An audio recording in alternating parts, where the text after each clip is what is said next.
So now we're going to take a look at stage 1. The picture is just going to continually like zoom in on a particular area. Does anybody have questions yet? Are you guys afraid to talk? Okay. So we're all aware of the fact that the sun's leaves is where the sun gets, or the plant's leaves is where the sun gets caught, right? Leaves, kind of.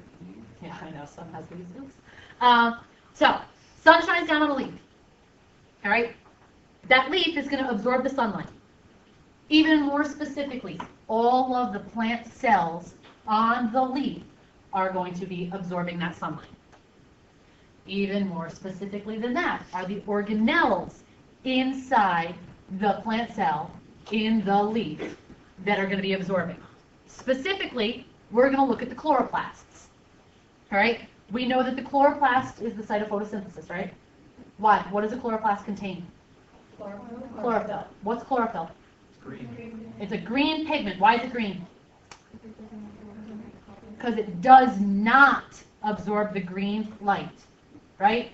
Absorbs blue, absorbs yellow, absorbs red. Green bounces back.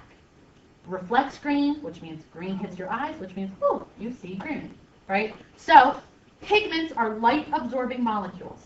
Anything responsible for color is a pigment. It's going to absorb some, reflect others. Dave? Well, why is it black then? Why is it green? Because it's reflecting green. Yes. Chlorophyll doesn't absorb everything. Right. Chlorophyll absorbs everything but the green. When green gets bounced back, that's the spectrum of the light, right? The wavelength of light that hits your eyes. And your eyes receive it as green light. How does it change? What season? Like 1, 2, green, red? That's part of your lab. Talking about part of your lab. When we looked at our chromatography lab, do plants only have chlorophyll? Did your chromatography lab only show one color? No. What color did it show the most? Blue. The blue and green, right? The really dark colors. There's a lot of blues and greens. Chlorophyll has a lot of blue to it as well that it reflects. Blues and greens are the really strong color being reflected. But there are backup pigments. Otherwise, plants would miss out on all the green light. Backup pigments can at least catch some of that green light. Yeah. Does that mean flowers have different color pigments? Yes. That means the petals on flowers contain different pigments, so they reflect that different color to your eyes. Yep.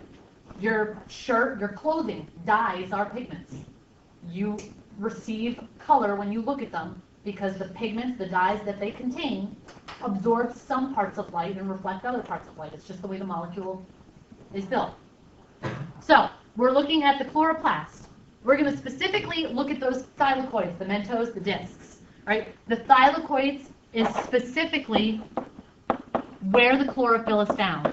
All right? Chlorophyll is specifically found in the thylakoids, in the chloroplasts, in the plant cells.